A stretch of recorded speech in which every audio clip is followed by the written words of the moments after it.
അള്ളാഹ് നമ്മളെ ഏറ്റെടുക്കും എന്ന ആത്മവിശ്വാസമാണ് മിഅ്റാജും ഇസ്രാവും ചേരുന്നത്. ഏറ്റവും ഞാൻ മനസ്സിലാക്കുന്നത് ഇസ്രാവും മിഅ്റാജും നമുക്ക് എന്തെങ്കിലുമൊക്കെ പാഠം ജീവിതത്തിന്റെ ചൂടിൽ തരുന്നുണ്ടെങ്കിൽ നമ്മള് അള്ളാഹു ഏത് സന്ദർഭത്തിലും ഏറ്റെടുക്കും എന്ന ആത്മവിശ്വാസവുമാണ് എന്ന് കാണാൻ പറ്റും. നിങ്ങൾ ആലോചിച്ച് നോക്കുക, വഹി എപ്പോഴാണ് നടക്കുന്നത്?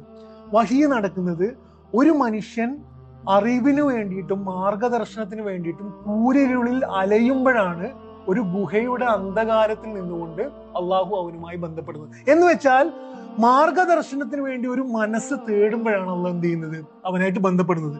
എപ്പോഴാണ് മിഅ്റാജ് നടക്കുന്നത്? മിഅ്റാജ് നടക്കുന്നത് ഖദീജ ബീവി മരണപ്പെടുന്നു. നമുക്ക് ഇത് പറഞ്ഞ് അറിയിക്കാൻ പറ്റൂല പ്രവാചകൻ സല്ലല്ലാഹു അലൈഹി വസല്ലമയുടെ നഷ്ടവും വിടവും. ഖദീജ ബീവി എന്ന് പറയുന്നത് പ്രവാചകനെ ഏറ്റെടുത്ത് ശക്തി കൊടുത്ത് പിന്നെ സപ്പോർട്ട് കൊടുത്ത് കൊണ്ടുവന്ന ഖദീജ ബീവി ഇല്ലാതാവുന്നു. അബൂ താലിബ് ഇല്ലാതാവുന്നു. തായിഫിലെ സംഭവത്തിൽ കുട്ടികൾ പ്രവാചകൻ സല്ലല്ലാഹു അലൈഹി വസല്ലമയെ കല്ലെറിയുന്നു. ഇങ്ങനെ ഒന്നുമല്ലാതായി ദുഃഖം കൊണ്ട്, സ്ട്രെസ് കൊണ്ട്, മാനസിക സമ്മർദ്ദം കൊണ്ട് ഈ ദൗത്യം ഞാൻ എങ്ങനെ മുന്നോട്ട് കൊണ്ടുപോകും എന്ന് പറഞ്ഞുകൊണ്ട് ഒരു മനുഷ്യൻ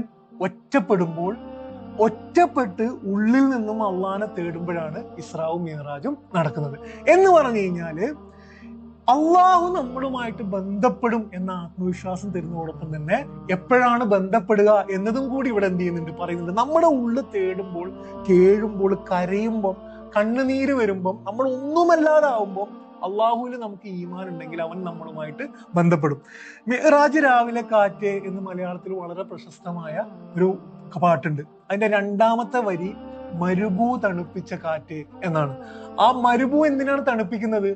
ആ മരുഭൂമി പ്രവാചകൻ സല്ലല്ലാഹു അലൈഹി വസല്ലമയുടെ ഹൃദയമാണ്. അത്രയും കത്തി നിന്നിട്ടുള്ള ആ സമയത്താണ് പ്രവാചകൻ സല്ലല്ലാഹു അലൈഹി വസല്ലമയെ അള്ളാഹു കൊണ്ടുപോയിട്ട് ആയത്തുൽ കുബ്ര എന്ന് പറഞ്ഞുകൊണ്ട് തണുപ്പിക്കുന്നത്. അതുകൊണ്ടാണ് എന്ന് കാണാം.